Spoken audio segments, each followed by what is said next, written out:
balas dendam istri. Risa, nama yang orang-orang kenal sebagai personifikasi dari kesabaran, keikhlasan, dan senyum yang tak pernah luntur.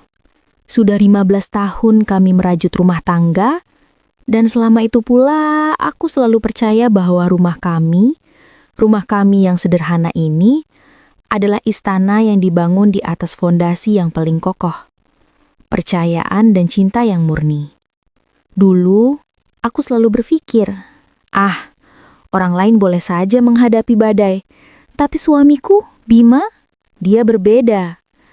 Dia adalah pria yang selalu pulang tepat waktu, yang tak pernah lupa mencium keningku sebelum bekerja dan yang selalu bangga memamerkan foto anak-anak kami, Arif dan Kirana, di dompetnya. Bima bagiku bukan sekedar suami, tapi jangkar. Jangkar yang membuatku merasa aman, bahkan ketika hidup di luar sana terasa seperti ombak raksasa. Ingat sekali aku, kata-kata seorang tetangga saat kami baru menikah. Risa, sabarmu itu emas. Bima beruntung dapat kamu. Aku hanya tersenyum kala itu. Tidak ada yang spesial, pikirku.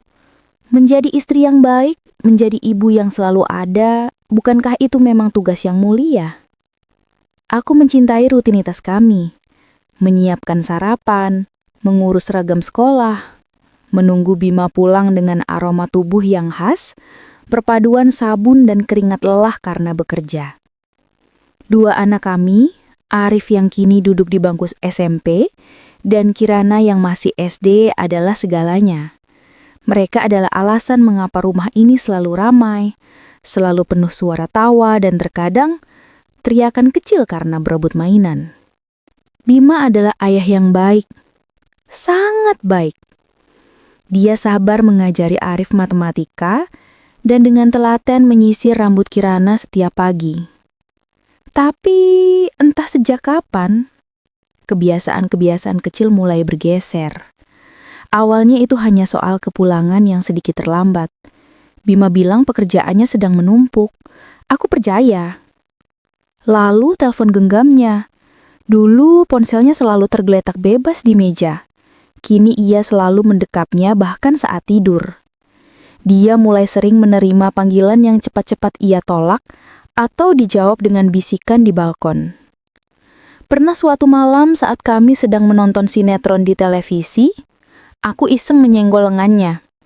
Ayah, lihat tuh, kasihan kan istrinya selingkuh, suaminya malah asyik setting, kataku sambil tertawa kecil. Bima hanya tersenyum kaku, tapi matanya tak tertawa. Dia malah salah tingkah dan tiba-tiba bilang, "Aku haus, mau ambil minum dulu." Padahal di tangannya masih ada gelas teh yang baru setengah diminum. Lucu memang, tapi entah kenapa saat itu aku merasa ada sesuatu yang aneh, seperti ada balon yang baru ditiup, dan aku takut dia meletus. Aku mencoba mengabaikannya. Mungkin aku hanya terlalu banyak menonton drama, pikirku. Aku menyibukkan diri, sampai akhirnya di suatu sore yang basah karena hujan, aku diminta mengambil berkas kantor Bima yang tertinggal di mobilnya. Saat tanganku meraba-raba tas kerjanya, bukan berkas yang kutemukan. Aku menemukan selembar struk. Struk dari toko perhiasan mahal, dengan tanggal pembelian 2 minggu lalu. Bukan cincin yang kubelikan untukku, bukan anting untuk Kirana. Ada ukiran inisial di sana, LA. Dan total harganya setara dengan separuh gaji Bima dalam sebulan. Jantungku langsung mencelos, seperti ada lubang tak berdasar yang tiba-tiba terbuka di dadaku. Di saat itu, di dalam mobil yang dingin, di bawah rintik hujan, aku tahu. 15 tahun kesabaran yang kubanggakan, percayaan yang kujunjung tinggi, telah luluh lantak dalam sekejap mata. Itu bukan lagi soal terlambat pulang atau ponsel yang disembunyikan. Ini soal pengkhianatan yang dibayar mahal. Pengkhianatan yang punya inisial. Aku tak lagi melihat diriku sebagai Risa yang sabar, tapi sebagai wanita bodoh yang rela dipermainkan. Tahukah sahabat, rasa sakit dari pengkhianatan itu unik. Ia bukan hanya melukai, tapi juga merampas. Ia merampas harga dirimu, merampas ingatan indah yang pernah kau yakini tulus, dan yang paling parah, ia merampas harapan akan masa depan yang damai. Malam itu, aku pulang ke rumah. Aku melihat suamiku yang sedang tertawa bersama anak-anak. Aku melihat rumahku yang hangat. Tapi bagiku semua itu terasa palsu. Di bawah senyum yang kupaksakan, hanya ada satu keputusan yang mulai terbentuk, seperti kristal yang tajam di hati yang hancur. Jika cinta dibalas dengan pengkhianatan, maka kesabaranku akan kubalas dengan pembalasan. Pembalasan. Itulah satu-satunya kata yang menghantui pikiranku selama berminggu-minggu setelah penemuan struk berhiasan itu. Tidurku tak lagi nyenyak. Setiap malam, aku berbaring di sebelah Bima, mencium aroma aftershave-nya yang dulu kurindukan, tapi kini hanya tercium bau kebohongan. Aku tidak bisa langsung marah, tidak bisa berteriak, karena ada yang jauh lebih besar yang harus kuhancurkan lebih dulu. Risa yang lama. Tahukah kalian sahabat, pengkhianatan itu seperti virus. Ia tidak hanya merusak inang, tapi juga memaksa inang itu berubah drastis untuk bertahan. Aku tak mau jadi korban yang merengek, yang hanya menangis di pojokan. Harga diriku terlalu mahal untuk itu. Aku berpikir, Bima mengambil bagian dari diriku. Sekarang aku akan mengambil sesuatu darinya, sesuatu yang setara, kepercayaan dan kesucian rumah tangga ini. Aku mulai mencari celah. Pikiranku yang dulu damai kini dipenuhi rencana yang gelap.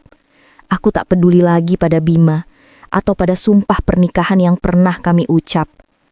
Yang kupedulikan hanyalah rasa sakit ini harus punya harga.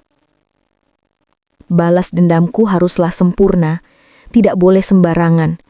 Aku tidak mencari pelipur lara, aku mencari senjata. Lucu memang, aku yang dulu paling anti media sosial, tiba-tiba rajin menggeser layar mencari pertemanan baru. Awalnya aneh, aku merasa seperti remaja yang baru mengenal dunia kencan online. Rasanya kikuk, seperti memakai baju yang bukan ukuranku. Tapi aku teruskan.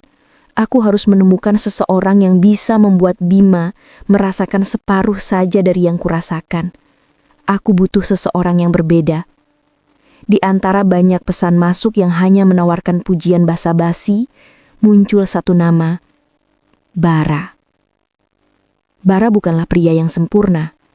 Ia tidak memakai jas mahal seperti Bima. Ia punya tatapan mata yang tajam, seperti menyimpan banyak rahasia, banyak badai yang pernah ia lewati. Di foto profilnya ia terlihat agak urakan, tapi entah mengapa, aura berbahaya itu justru menarikku. Ia terasa seperti magnet bagi jiwaku yang sedang gelap. Pertemuan pertama kami terjadi di sebuah kedai kopi yang jauh dari area rumah kami. Jantungku berdebar kencang, bukan karena cinta, tapi karena ketakutan dan kegairahan yang baru. Kamu seperti air yang tenang, tapi aku tahu ada badai di bawahnya, kata Bara saat pertama kami berbincang, dengan senyum tipis yang penuh misteri. Kata-katanya bukan rayuan, tapi seperti pengakuan yang jujur. Aku membalasnya, kalau begitu, mari kita lihat, apakah badai itu akan menenggelamkanmu, atau justru membuat perahumu berlayar lebih jauh.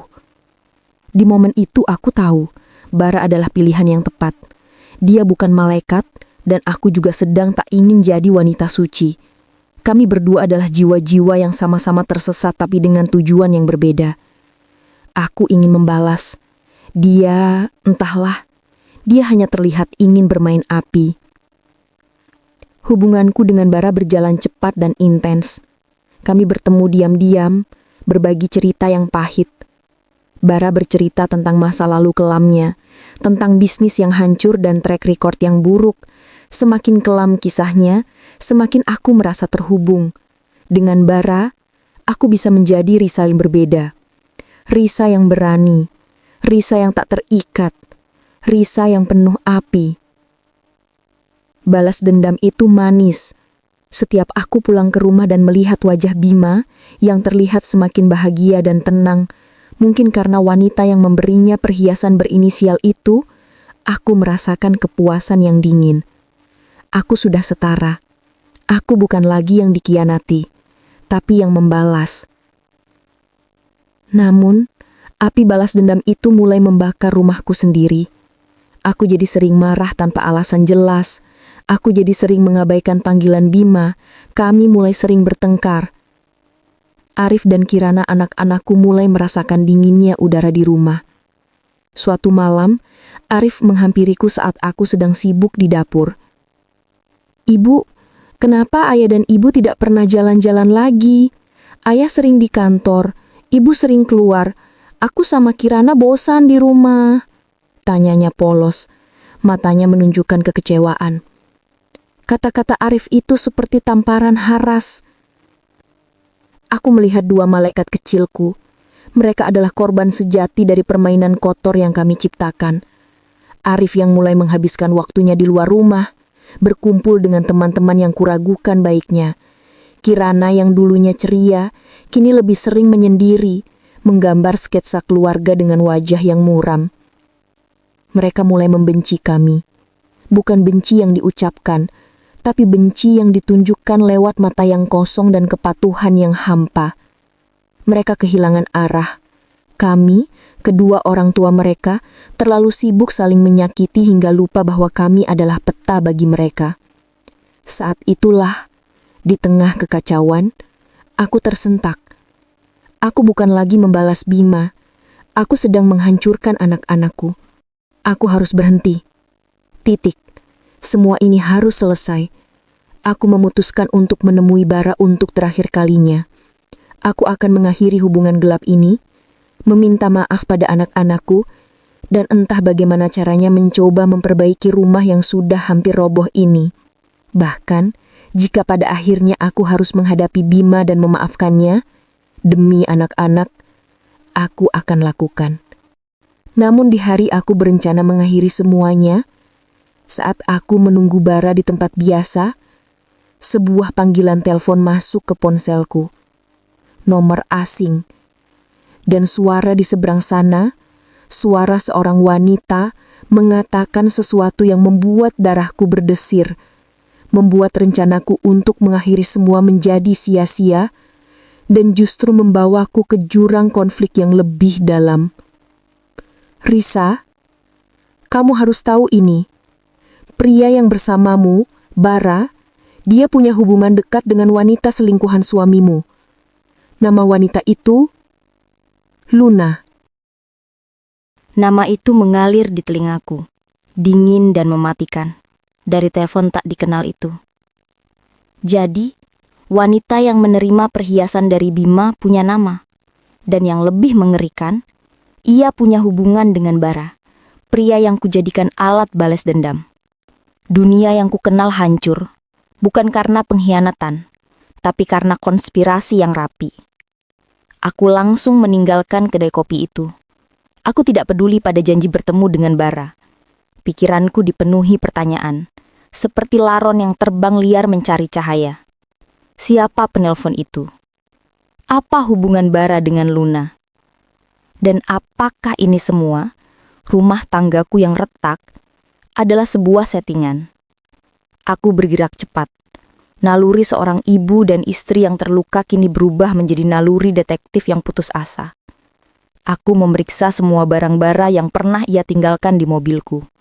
Selembar kartu nama lama, dan yang paling penting, dompetnya. Di dalam dompet lusuh itu, aku menemukan sebuah foto. Foto lama yang tampak usang. Di sana, Bara terlihat jauh lebih muda. Berdiri di samping seorang wanita yang wajahnya sangat kukenal. Dari sketsa keluarga Kirana. Bukan itu. Wajah wanita itu familiar. Wanita yang pernah kulihat sekilas dalam unggahan Instagram kantor Bima saat acara tahunan. Wanita itu adalah Luna. Mereka berpelukan. Terlihat sangat akrab. Seperti pasangan. Tanganku gemetar. Aku tak bisa menunggu lagi. Aku mengirim pesan singkat pada Bara, bukan ajakan kentan, tapi perintah untuk bertemu. Di tempat tersembunyi yang biasa kami datangi. Aku ingin jawaban, dan aku ingin sekarang. Bara datang dengan wajah santai. Mungkin mengira ini adalah pertemuan terakhir yang romantis. Kenapa Risa? Kamu terlihat tegang. Mau bilang kita harus berhenti? Tanyanya, sambil mencoba meraih tanganku. Aku menepisnya keras. Aku melemparkan foto itu ke wajahnya. Jawab aku, Bara. Siapa Luna? Dan kenapa kau punya fotonya? Jangan coba berbohong. Sudah cukup aku dibohongi oleh suamiku. Aku tidak mau lagi jadi wanita bodoh. Suaraku bergetar tetapi tatapanku penuh api. Wajah Bara seketika berubah. Ekspresi santainya luntur, digantikan dengan kepanikan yang cepat ia tutupi dengan kemarahan.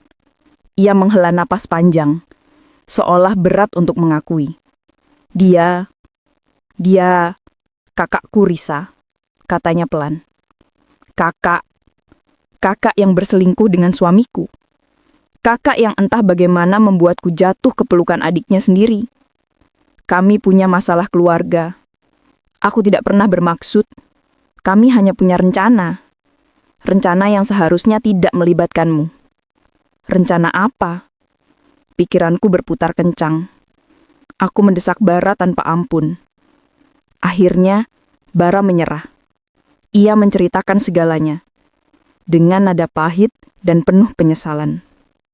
Bara dan Luna sebenarnya adalah mantan mitra bisnis Bima. Beberapa tahun lalu, Bima dituduh melakukan kecurangan yang menyebabkan bisnis mereka hancur total. Bara dan Luna kehilangan segalanya, termasuk warisan keluarga. Mereka bersumpah untuk membalas dendam pada Bima, yang menurut mereka merenggut masa depan mereka. Luna mendekati suamimu, merayunya, membuat dia jatuh cinta. Dia ingin Bima merasakan kehancuran finansial dan mental. Dan saat kami tahu dia punya istri yang terkenal sangat sabar, itu kamu Risa. Luna berpikir kehancurannya akan lebih sempurna jika ia juga kehilangan keluarganya. Bara menjeda. Tatapannya kini menyiratkan rasa bersalah yang nyata. Aku ditugaskan untuk menghancurkanmu. Menghancurkan benteng Bima dari dalam. Aku terdiam. Aku merasa seperti tanah yang kupijak tiba-tiba lenyap. Aku bukan pelaku balas dendam. Aku adalah pion. Aku adalah korban yang diprogram untuk menjadi senjata bagi pihak lain. Aku membalas perselingkuhan Bima dengan perselingkuhan. Padahal, perselingkuhanku itu sudah diatur sejak awal oleh selingkuhan suamiku sendiri. Bima adalah target. Tapi kami, aku, Arif dan Kirana, adalah kerusakan tambahan yang direncanakan. Kepalaku sakit, hatiku sakit. Aku melihat kembali semua pertengkaran di rumah. Semua wajah kecewa anak-anakku.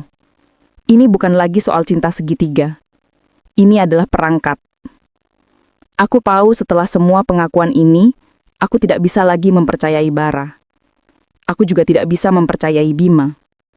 Aku berdiri di titik nol, di mana semua yang kupercayai telah terbukti palsu.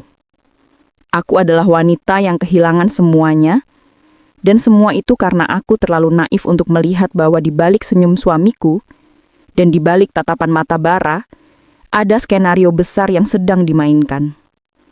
Aku harus menghadapi Bima. Dia harus tahu bahwa permainan ini sudah terungkap. Aku harus tahu, apakah dia tahu tentang hubungan Luna dan Bara? Apakah dia hanya korban bodoh? Atau dia juga bagian dari jebakan lain yang belum ku tahu? Aku kembali ke rumah. Pintu terbuka. Rumah itu sunyi. Terlalu sunyi. Di meja ruang tamu, tergeletak amplop coklat. Itu bukan surat. Itu bukan struk. Itu adalah dokumen hukum. gugatan cerai. Dan di sudut amplop itu, ada tulisan tangan Bima yang buru-buru. Risa, aku sudah tahu semuanya. Aku tahu tentang kamu dan Bara. Aku sudah muak. Urusan kita selesai. Jangan cari aku. Dan jangan cari anak-anak. Anak-anak, aku berlari ke kamar mereka. Kosong. Arif dan Kirana sudah tidak ada di sana. Ini adalah kehampaan. Aku tidak menangis. Aku hanya berdiri di tengah ruang tamu yang sunyi, memeluk gugatan cerai dan surat dari Bima. Tanganku meremas kertas itu hingga lecek. Ia tahu tentang Bara, tapi ia menganggap akulah yang bersalah, yang memulai, padahal akulah yang dimainkan. Aku melihat sekeliling rumah. Dinding-dinding itu seolah menertawakanku. Aku ingat saat aku bersumpah untuk membalas, aku berpikir aku sedang kuat. Ternyata, kekuatanku itu rapuh. Karena ia didasari oleh amarah, bukan oleh akal sehat. Aku merenung. Di mana kesalahanku? Aku terlalu fokus pada Bima dan Luna. Terlalu fokus pada Bara, hingga aku lupa bahwa peran terpentingku adalah ibu. Anak-anakku, Arif dan Kirana, pergi karena kesalahan kami berdua. Aku menyadari balas dendam itu bukan solusi. Ia hanya menggandakan penderitaan. Kami berdua, Bima dan aku, telah menjadi monster yang saling melukai. Dan yang jadi korban adalah mereka yang paling tak bersalah. Tahukah kalian sahabat? Pukulan paling telak dalam hidup bukan saat kau dikhianati pasangan, tapi saat kau sadar bahwa luka anakmu adalah hasil karyamu sendiri. Anak-anak butuh rumah, bukan sekadar bangunan, tapi tempat yang damai. Kami gagal memberikan itu. Aku mencari kontak Bima. Tidak ada respon. Nomornya tidak aktif. Aku mencari ke kantornya. Pihak keamanan mengatakan Bima sudah mengambil cuti panjang dan tidak meninggalkan kabar apapun. Ia pergi, membawa harta yang paling berharga. Aku tahu aku harus mencari Bara. Hanya dia yang bisa memberiku petunjuk tentang Luna, dan mungkin, hanya mungkin, petunjuk tentang kemana Bima membawa anak-anak. Aku kembali ke tempat kami terakhir bertemu. Bara masih ada di sana, menunggu. Wajahnya terlihat jauh lebih buruk dariku. Seperti pria yang baru sadar ia melakukan kesalahan fatal. Aku minta maaf, Risa. Aku tidak tahu Bima akan bertindak sejauh ini. Tujuannya hanya menghancurkan reputasinya. Bukan mengambil anak-anakmu, kata Bara, suaranya penuh penyesalan. Aku menatapnya dingin. Di mana Luna? Katakan padaku, di mana dia menyembunyikan rencana busuknya.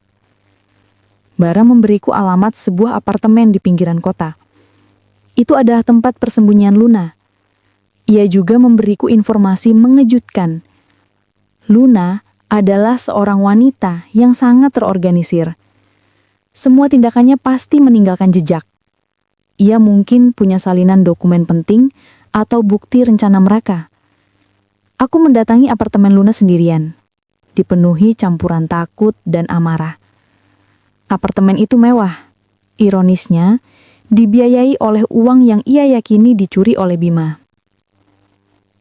Aku berhasil masuk, menggunakan kunci cadangan yang Bara berikan. Di dalam apartemen itu, aku tidak menemukan Luna, tetapi aku menemukan sesuatu yang lebih berharga, yaitu sebuah flash drive tersembunyi. Saat aku membuka flash drive itu di laptopku, aku menemukan folder-folder yang rapi. Ada foto-foto mesra Bima dan Luna, bukti-bukti perselingkuhan mereka. Ada juga data-data keuangan yang menunjukkan kerugian bisnis Bara dan Luna di masa lalu. Namun ada satu dokumen yang membuatku terkejut hingga tubuhku kaku. Itu adalah surat elektronik, email yang dikirim Luna kepada seseorang, bertanggal 2 bulan sebelum aku bertemu Bara. Isi email itu bukan rencana balas dendam. Isi email itu adalah laporan kemajuan hubungan mereka. Dan kalimat terakhir dari email itu berbunyi, "Semuanya berjalan sesuai rencana. Risa sudah mulai curiga. Sekarang tinggal menunggu instruksi dari bos besar untuk langkah selanjutnya. Apakah kita akan mulai skenario balas dendam istri seperti yang diminta?" Bos besar. Skema balas dendam istri. Aku bukan korban Bima yang bersekongkol dengan Luna. Aku bukan korban Bara yang bersekongkol dengan kakaknya. Aku adalah korban dari seseorang yang jauh lebih tinggi dan misterius. Seseorang yang bahkan memberi nama pada kehancuran rumah tanggaku, skema balas dendam istri. Bos besar. 2 kata itu merobek selimut kebohongan yang melingkupiku. Aku bukan hanya dikhianati oleh Bima dan bukan hanya diperdaya oleh Bara dan Luna.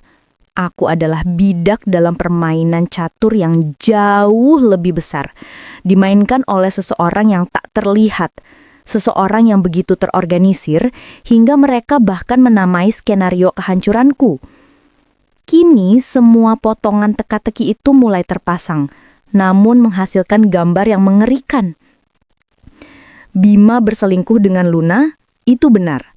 Tapi perselingkuhan itu adalah umpan. Aku membalas dengan Bara, itu juga benar. Tapi itu adalah jebakan. Bima marah dan membawa anak-anak pergi. Itu adalah hasil akhir yang diinginkan si bos besar. Bima meninggalkan aku karena ia yakin aku bersalah. Tapi apakah Bima benar-benar pergi karena cinta pada Luna? Atau ia juga dimanipulasi untuk meninggalkan rumah? Aku menghabiskan hari-hari berikutnya dalam kegilaan yang sunyi. Ponselku aktif menunggu kabar dari Bima atau bahkan dari Bara atau Luna. Aku harus menemukan anak-anakku. Arif dan Kirana tidak boleh menjadi korban permanen dari drama yang didalangi orang lain. Aku mencari Bara. Pria itu sudah menghilang. Apartemennya kosong. Ia hanya meninggalkan 1 pesan singkat. Aku tidak akan membantu bos besar lagi. Maafkan aku, Risa. Carilah di tempat yang paling tidak terduga. Itu petunjuk dariku. Yang terakhir. Tempat yang paling tidak terduga. Aku menarik napas dalam-dalam. Jika semua ini sudah direncanakan, maka Bima pasti memiliki blind spot. Aku harus mencari bantuan. Aku kembali ke dokumen kantor lama Bima, yang sempat kulihat bertahun-tahun lalu.